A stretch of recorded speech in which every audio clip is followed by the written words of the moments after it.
I am founder of People Power. In fact, for your information, the word People Power came from Bujiri.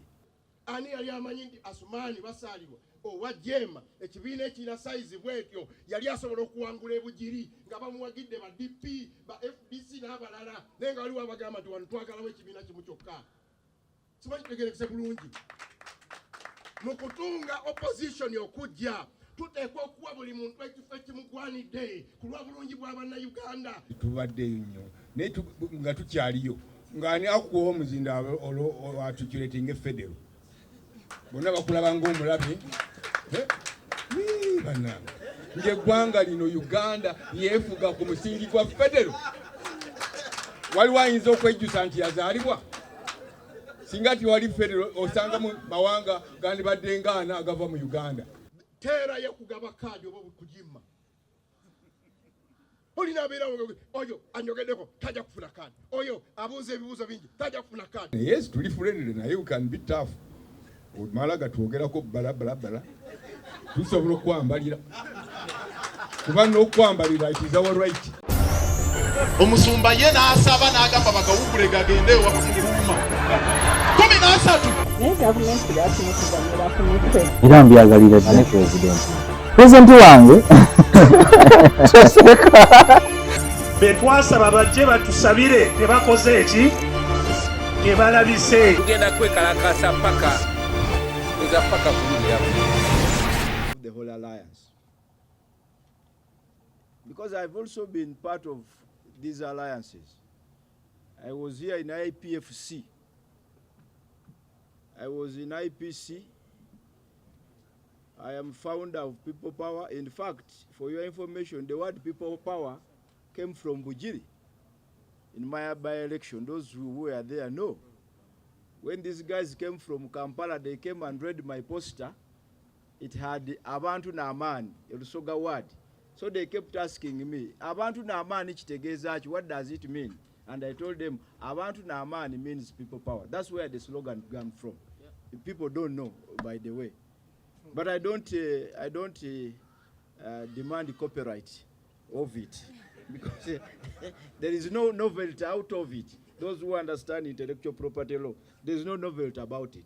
But the point I'm making is that we've been part of this process. I think one of the unique issues that we need to understand is that people have always been coming together with the aim of elections. I think that has been the biggest problem, that their focus has been electoral.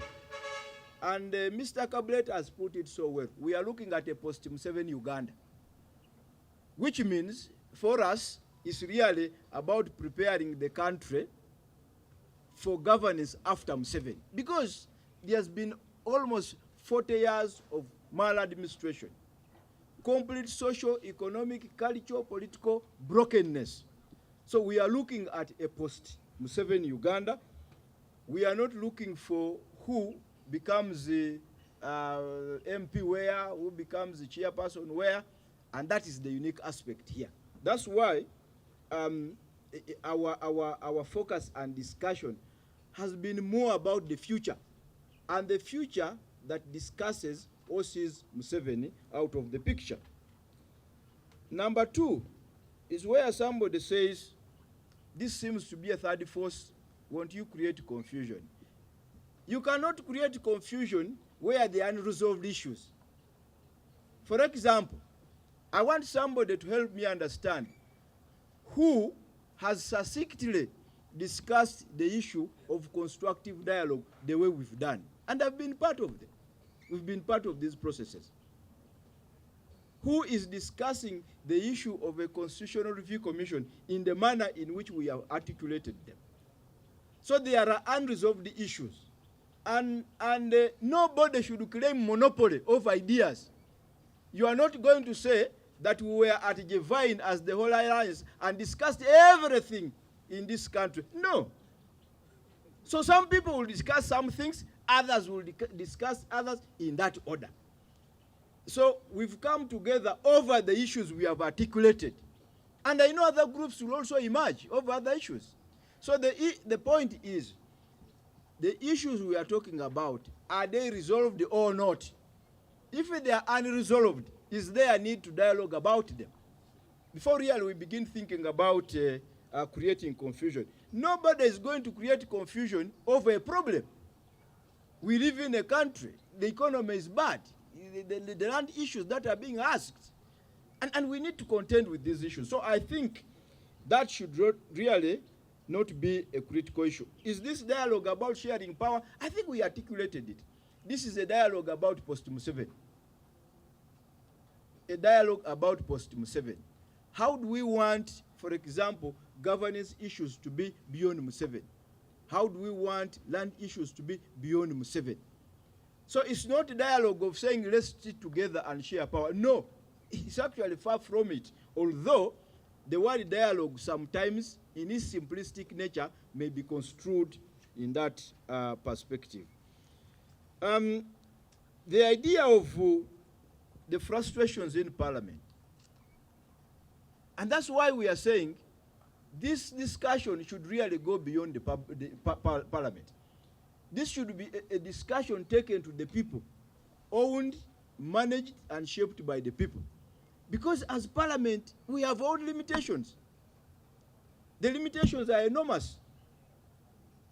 If you bring a matter and the SEC decides or the NRM caucus decides, it will definitely fail.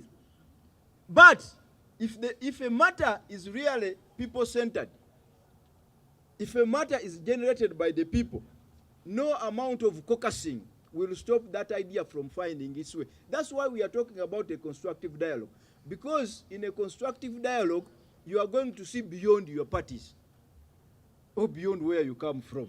So I understand the frustrations, the position, and even then, even if there are frustrations, they will never stop us from demanding for what is right. It is like saying that because Satan has been here since God created the world, we should stop going to church or the mosque. It cannot happen. We must continue praying and fighting Satan. Otherwise, we would have given up a long time ago. These frustrations should not in any way stop us from making demands in our country. Ekimu ku bigendererwa byaffe kyali kya kusobozesa bannayuganda buli omu kukuŋŋaanira mu kibiina kye yeeyagaliramu. Kuba mujjukire nti ebiseera ebyo wano waliwo etteeka baali baliyita the Movement Act. Etteeka eryo lyali ligamba nti buli munnayuganda ng'aweza emyaka 18 yali wa movement. Ne Kony eyalwanyisa Museveni ebiseera ebyo naye yali wa movement. Ne tulwana ne twejja mu nkola ey'omugendo oba movement. Ne tudda mu nkola ey'ebibiina ebingi. Kakati we twogerera buli munnayuganda wa ddembe okubeera mu kibiina ky'ayagala. Era ebibiina ebyo biina ebibyawula ku bibiina, buli kibiina kirina ekikyawula ku kibiina ekirala. Naye ate bwe tusalawo okubeera mu bibiina ebyaffe, tuyina ate ensonga ezitugatta. Wayinza okubeerawo ebibiina 2, 3, 4 nga birina ensonga ezibagatta. Kyova olaba olwaleero ffe ebibiina ebiri wano ne bannabafuzi abali wano waliwo ensonga zetunokoddeyo nga zitugatta, ze twagala okutambuza tuguze bannayuganda olw'obulungi bw'eggwanga, era nga tulowooza nti tugenda kuzitambuliza mu nteekateeka oba mu mugendo gwe tuyise the whole alliance. Ensonga ezo tuzanjudde. Twagala wabeerewo enteesaganya ey'omuggundu kye bayita constructive dialogue. Naye nga tebeerawo bubeezi ng'ezibadde zibeerawo nga bw'olaba ebibadde mu iPod obanga bye tubaddemu mu nteekateeka. Twagala wabeerewo etteeka damba nga lirambika enteeseganya zigenda kubeera zitya. Nga ne bye tukkaanyizaako mu nteeseganya ebyo nabyo bifuuka mateeka. Era nga bwe wabeerawo abatabigenderako bavunaanwa. Twagala bannayuganda baweebwe omukisa okuleeta ebirowoozo mu ngeri ki eggwanga lyabwe bigenda okufugibwamu. Era nga twagala wateekebwewo akakiiko ak'amangu ate mu bwangu akawa bannayuganda okuwa ebirowoozo byabwe ku ssemateeka gye baagala, kye bayita Constitutional Review Commission. Twagala kitambuza na kukiguza bannaffe. Bwe twogerera kati ssemateeka eri mu kutaganjulwa, era Parliament eri mu kuteesa ku tteeka lijjawo bitongole bya gavumenti. Naye ate tulowooza nti ekyo tekyandibadde priority. Twandibadde tutunulira ssemateeka yonna n'ensonga bannayuganda ze baagala zibeeremu. wano tuzinokoddeyo ebyenfuna, ensonga ya federal, ensonga y'ebyokulonda n'ebifaanagana ng'ebyo. So tulowooza nti ekyo kiteekeddwa okukolebwa. Kakati tuli mu kwogera ku kye bayita transition oba enkyukakyuka. Naye agamu ku manya agawulirwako mu transition eno manya ga muntu ali mu magye atakkirizibwa na kubeera mu byabufuzi. Lwaki ekyo weekiri? Weekiri olw'ensonga nti n'amateeka gennyini agalambika kye bayita political transition oba enkyukakyuka si malambuufu bulungi. So twagala n'enkyukakyuka oba political transition ekolebwe mu mateeka amalambulukufu. Wano tewanabeerawo mbeera eraga nti akalulu kabaddewo, pulezidenti abaddeko awanguddwa, tusuubira omulala ajje, wakati awo ki ekibeerawo. Ebyo byonna tuteekeddwa okubyogerako n'okubikkaanyaako. N'olwekyo enteekateeka eno oba okubeera kwaffe wano mu nkola eya the Whole Alliance eriwo okutunuulira ku Uganda nga Museveni agenze. Tubadde nga n'obuzibu nti buli bannabyabufuzi bwe bajja awamu bo baba balowooza ku kalulu akajja. Era olw'okuba baba balowooza ku kalulu akajja ng'ebibuuzo bitandika kubuuzibwa, ani agenda okubeera single presidential candidate, ani agenda mu kifo gundi, ani agenda mu kifo gundi, nakyo ne kibatawaanya. Kyova olaba twagala kuba kusukkakaawo nti Mwami Museveni bw'aba agenze ng'eggwanga tulifuga tutya, tulikulembera tutya, tutambula tutya. N'olwekyo abalowooleza mu 2026 balina eddembe lyabwe. Naye kakati twagala tutandika okufuna discussion gye tugamba wano erowooleza mu Uganda esukkakaawo nti bujjako era ku makya nga Mwami Museveni taliiwo, so what? N'ensonga ezo zonna ze tubadde twogerako. Era kyova olaba nga wano olw'okuba tubadde tulowooleza nnyo mu nsonga z'okulonda naki wano ensonga yo gamba nti oli ye team leader, simanyi oli ye mukulembeze. Ffenna tuli bakulembeze. Why? Ensonga ze twogerako ziri unresolved, tezinaba gonjoolwa. Ate weeziri ebbanga lye tulumala nga ensonga weeziri tuteekwa kuzoogerako, tuteekwa ziremerako, tuteekwa zikubaganyako birowoozo. Lwaki tugamba nti tuli hole? Hole mu Luganda bakitegeeza ki?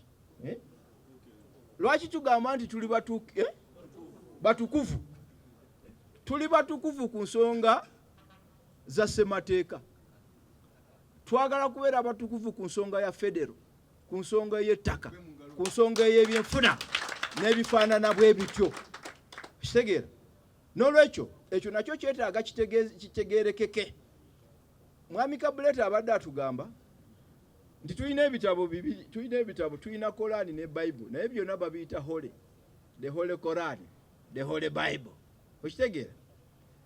Naye tekitegeeza nti ono noono tebalina gwe batakwataganira. Balina ebibagatta, balina ebibaawula. Ebitugatta byebyo bye tunnyonnyoddeko. Ate bye tulowooza nti bannayuganda abalala tebabitaddeeko nnyo sira. Kyova olaba ffe twagala biteekako sira kibeere ekinyusi kyaffe nga tutambula. Era mu nteekateeka eyo twagala buli munnayuganda aweebwe space. Sitwagala muntu yenna alekebwe bweru. Twagala ababodaboda program bagibeeremu, bamakanika bagibeeremu, bannaddiini bagibeeremu, bannamawulire bagibeeremu, bannabyabufuzi babigeremu. Buli munnayuganda yeerabe mu kifaananyi nti eggwanga lyalimu ayinamu se oba ayinamu stake. Gwe omulamwa omugazi era byebyo ebigendererwa ebigazi bye tutunuulidde. Tubaddeyo nnyo naye nga tukyaliyo ng'ani akuwa omuzinda atucuratinga federo bonna bakulaba ng'omulabe bannange ng'eggwanga lino Uganda yeefuga ku musingi gwa federo. Waliwo ayinza okwejjusa nti yazaalibwa singa tiwali federo osanga mu mawanga gandibadde ngaana agava mu Uganda. N'olwekyo enkuba gye tugenda okubamu ebintu egenda okubeera fashionable era abantu bangi nnyo bajja kutwegattako. N'abagabi b'obuyambi bonna basaanye batunuulire Whole Alliance kubanga enteekateeka yokka ejja okutusobozesa okwogera realistically ku bizibu ebiri mu ggwanga. Sikyo? Naye ne babalimbalimba ne babaze eno here and there. No. For example, bwe twogera ku federal system of government, federal erimu ebika bingi naye ogenda n'owulira mwami Museveni bw'ayogera ku federal agamba ayagala federal ya East Africa naye tayagala bya Uganda. Kakati akatale mu Arusha onookazimbira ku musingi gwa Kalangala district. Mbadde ngamba akatale ka Uganda okumasamasa olina kazimbira ku musingi gwa autonomous units nga Bugishu, nga Busoga, nga Buganda, nga Kigezi, nga Nkole. Lwakitozikuka Museveni n'olimbalimba abantu. Ekintu ekirala ate nga kikulu, ebika biba bingi ebya federal. Museveni alowooza nti no federal erina kubeera nga ejja mu nsi nnene. Switzerland is is a small country, it is smaller than Uganda, but it is one of the most successful federations mu nsi yonna. Nga ne ba Museveni bateeka ssente zaabwe. Okutegedde ekika kya federal kye twetaaga bakiyita hybrid. Abakusoma biology osobola okusimbuliza n'ogatta wano n'ofuna ekirala. Kakati mu ngeri yaffe eya federal eya hybrid ng'eyo gye twali eyali etandikiddwawo efaananako eya Malaysia. Malaysia erina obwakabaka bwa provinces 5. Unitary regions provinces ziri 9, ze 14 zonna awamu. Uganda erina natural resource emasamasa buli omu gy'atendereza. Kyova olaba nti bw'oba oyogedde ku federal toyogera nti oba oyogere bwogezi nti wano obeerewo federal. Waliwo ensi eziteetaaga federal okukulaakulana. Naye eyaffe it has a rich mosaic of cultures, languages, heritage, found nowhere else mu nsi yonna. Kakati abazungu bo bennyini we basalirawo ne bagamba nti Buganda totuddukako, mukole Uganda eyawamu naye mukole Uganda eyawamu ku nsingi gwa federal. N'omutono aganyulwa mu federation, n'omunene aganyulwa, ate mwenna temuyinza kubeera ku size y'emu. Sikyo ffe aba Buganda tusobola okukozesa bakisimba n'esindogoma, buli muntu yenna naddukira wano okulaba amakula aga bakisimba dance. Okutegedde ate ekitundu ekiranga mu Ankole buli omu nayagala atuuke alabe ebika by'ente amakula. Kati nga ekkolero ly'engatto singa lyaluma dda mu mbalala ng'engatto ze tutunda ebweru it is an export earning. Ebyo Museveni President Museveni tayagala bitunulamu wabula kulimbalimba abantu n'abeetoolooza wano nawali. Mr. Museveni tumutegeeza tetwandyagadde kuddayo kuwulira nti amagye gawambye Uganda ate gasobola okuwamba. Kakati balina ssente tubawa amagezi batwekwate tubenga tukola proposals collectively to redeem this country from the shackles of domination. Kyonga kitadde wabbali bannyabo ne basebo ekirala kye twagadde katiriza okujja awamu nga ekitundu kyaffe kye tuyise All Alliance. Bannange babadde instructive ku kyo. Tetulina gwe tuzze kuvuganya ate teri atulinako buyinza atwogereko kino na kino. Tuzze tutunuulira ebintu ne tutunuulira tugenza okulaba nga ffe kye twetaaga tukikyeyalinga ne bannaffe ab'ebibiina ebirala. Tusirisinga bisirisinga bumbuzi mwe mugenda mu maaso waapi omusajja dictator abatwala omnipotently ne musirika obusirisi. Tuvuddeyo ate ng'okuvaayo kwaffe exercising kye bayita freedom of association. Era tugenda kubeera ffe friendly nga mukulu Kabuleta bwayogere nagane yes tuli friendly naye you can be tough. Omala gatwogerako bala tusobola okwambalira kuba n'okwambalira it is our right mu international law. Land friend wange akimanyi bulungi nti no singa olumbibwa I think Article 550 something you have a right to reciprocate. Kati atulumba amala okweba endegera naye ate lwaki oba otulumba tukwasize wamu.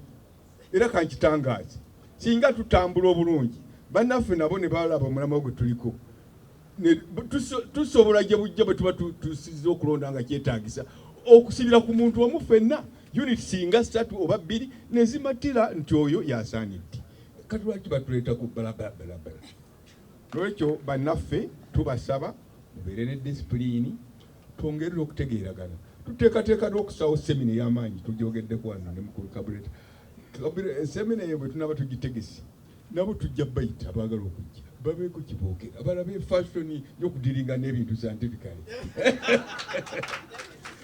mwenga abamawulire tubasaba tubeetondedde kyemufunye si kyekyo kyemwandibadde musuubira oba oli awo okuba obateekako notisi nti bannange naye mutuyambe buli lwe tulaba nga abamawulire babayigganya ggwanga kyeri erina amagye ne poliisi eriyigganya abamawulire nga basaculatinga amawulire agayamba gavumenti okubeerawo naffe tulumirwa nammwe mubeere openi mwogere amazima eggwanga ligende mu maaso musobole okweyagalira mu ggwanga lyammwe naye ekisi kifuuse ekisi eggwanga wetwogerera sente tebakyayina baziyina mu mayumba gaabwe naye consolidated fund temuli sente era tusabe nnyo amagye galeme kuwamba titwandyagadde gawambe naye gasobola okuwamba ennaku ezo nakiwulirako n'okuwulira nti esente ezisinga obungi ezeewolebwa kati bagala bazeewole mu local banks kati ffe enkoko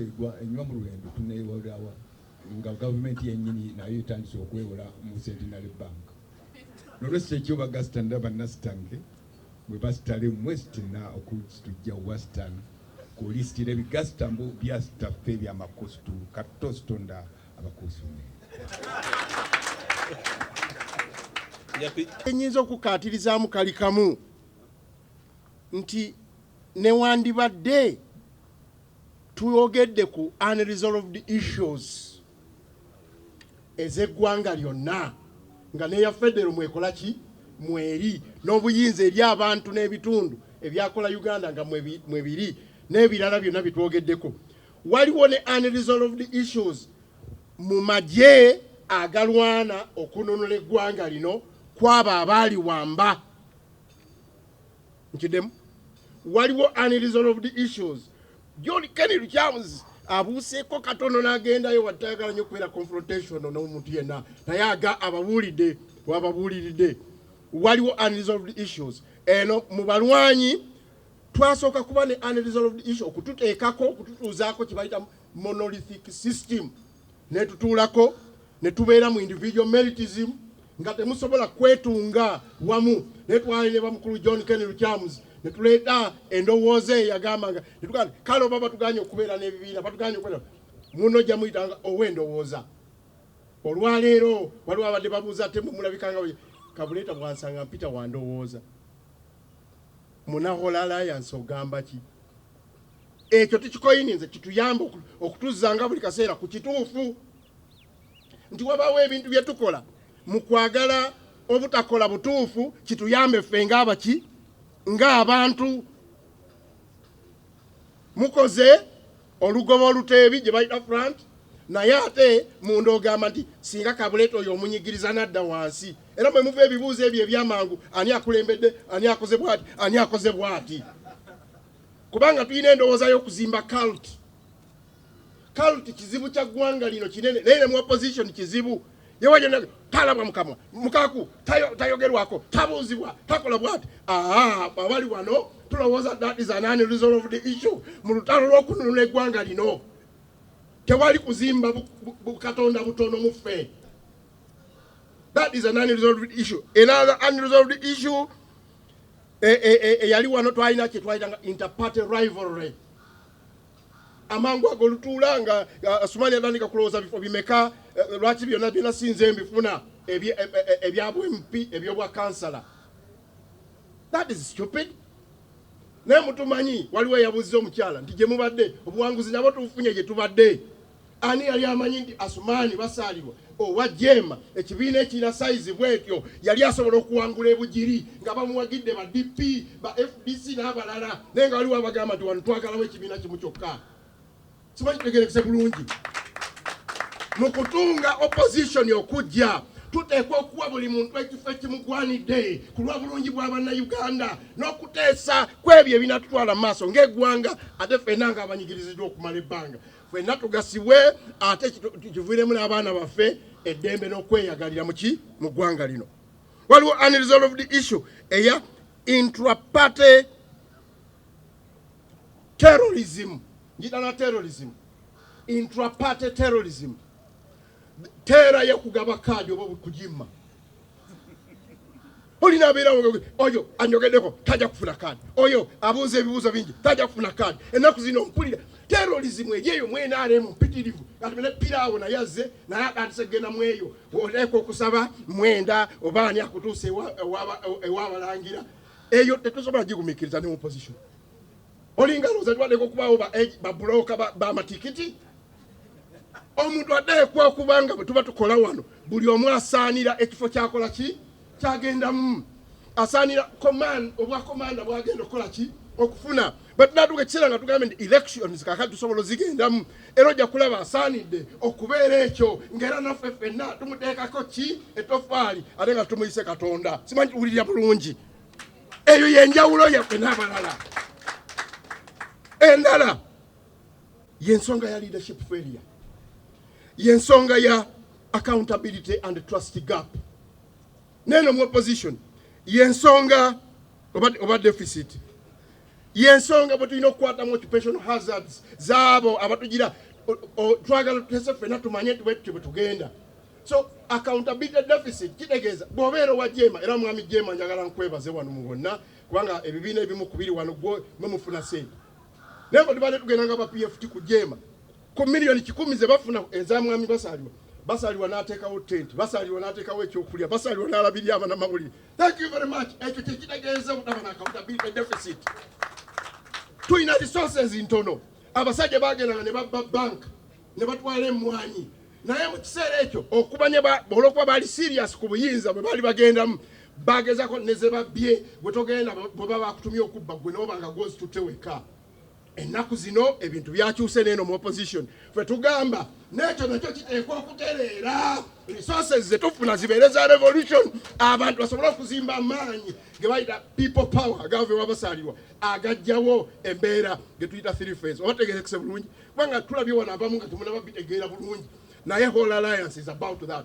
We must be holy to our promises, holy to the resources that we know okununula eggwanga, holy to trust getulina, holy mu ntambuza zaffe ez'omulimu gwa opposition, holy ne batugamba removing a dictator. Tuteekwa okubeera holy to that removing a dictator. Oba ntegerekese bulungi? Mwebale nnyo, mwebalire ddala. Awo oluusi wajja okubeera confrontation.